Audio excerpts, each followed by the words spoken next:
नमस्कार दोस्तों, स्वागत है आप सभी का हमारे चैनल आस्था की आवाज़ में। आज इस वीडियो में हम सुनेंगे शुक्राचार्य के पुत्री देवयानी की रोचक प्रेम कथा। प्राचीन काल में दैत्यों के गुरु शुक्राचार्य थे। उनकी एक पुत्री थी जिसका नाम देवयानी था। पौराणिक काल के अनुसार पता चलता है कि देवताओं और दैत्यों के मध्य कई युद्ध हुए। दैत्य गुरु शुक्राचार्य महादेव के भक्त थे। उन्होंने शिव की तपस्या कर मृत संजीवनी विद्या के ज्ञान प्राप्त कर लिया था, जिससे दैत्यों को हर युद्ध में विजय प्राप्त होती थी और देवताओं को पराजय का सामना करना पड़ता था। जो दैत्य युद्ध में मारे जाते उन्हें गुरु शुक्राचार्य द्वारा जीवित कर दिया जाता था। देवताओं के गुरु बृहस्पति ऐसी किसी विद्या को नहीं जानते थे जिससे पुनर्जन्म दिया जा सके। तब देव गुरु बृहस्पति ने अपने पुत्र कच्छ से गुरु शुक्राचार्य का शिष्य बनने और मृत संजीवनी विद्या सीखने को कहा। गुरु बृहस्पति ने कच्छ को कहा कि यदि वह शुक्राचार्य की पुत्री देवयानी को प्रभावित और आकर्षित करने में सफल हो गए तो यह विद्या पाना सरल हो जाएगा। कच्छ बृहस्पति की तीसरी पत्नी ममता से उत्पन्न हुए थे।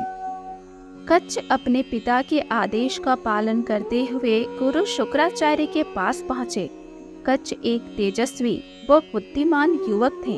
उनका शौर्य देखकर शुक्राचार्य की पुत्री मन ही मन कच्छ की ओर आकर्षित हो गई। कच्छ के सामने दैत्यों की भी नहीं चलती। दैत्यों को यह आभास हो गया था कि कच्छ यहाँ मृत संजीवनी विद्या सीखने आए हैं। दैत्यों ने सोचा यदि कच्छ ने ये विद्या सीख ली तो उनके लिए ये घातक सिद्ध हो सकती है। इसलिए दैत्यों ने कच्छ का वध कर दिया।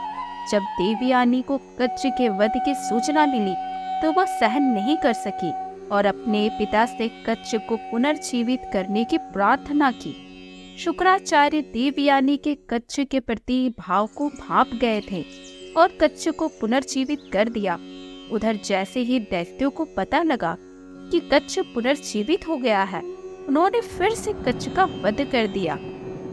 परंतु अपनी पुत्री प्रेम के बंधन के कारण गुरु शुक्र ने कच्छ को पुनर्जन्म दे दिया। यह सब देख दैत्य क्रोधित हो उठे और योजना बनाई कि अब की बार कच्छ को मारकर उसे जलाकर उसकी राख को एक पेय पदार्थ में मिलाकर गुरु शुक्र को पिला देंगे, और उन्होंने ऐसा ही किया।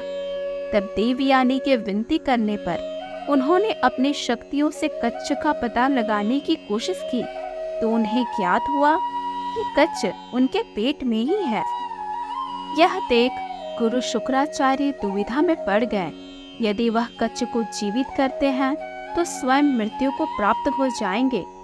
तब उन्होंने कच्छ की आत्मा को मृत संजीवनी विद्या का ज्ञान दिया, जिससे कच्छ उनके पेट से बाहर निकल आया। परंतु गुरु शुक्राचार्य की मृत्यु हो गई। तब कच्छ ने उस विद्या का प्रयास कर गुरु शुक्र को पुनः जीवित कर दिया। देवयानी कच्छ को देख प्रसन्न हो उठी और कच्छ के समक्ष विद्या का प्रस्ताव रखा। तब कच्छ ने देवयानी को समझाया कि वह गुरु शुक्र के पेट से उत्पन्न हुआ है तो वह उनके पुत्र के समान है और तुम मेरी बहन के समान हो। और कच्छ ने ये भी कहा कि वह तो यहाँ सिर्फ मृत संजीवनी विद्या का ज्ञान लेने आया था और अब उसे देवलोक जाना है। कच्छ के मुंह से यह सब सुन देवयानी के हृदय को आघात पहुंचा और कच्छ को श्राप दिया कि वह इस विद्या का प्रयोग कभी नहीं कर पाएगा।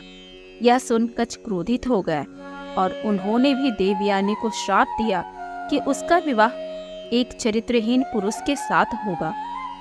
फिर कुछ समय पश्चात देवयानी का विवाह ययाति के साथ हुआ। ययाति उन राजाओं में थे जो सदैव भोग विलास में समय व्यतीत करते थे। आज की वीडियो में इतना ही। ऐसे ही पौराणिक कथाओं एवं लोक कथाओं के लिए हमारे चैनल आस्था की आवाज़ को सब्सक्राइब जरूर करें। धन्यवाद।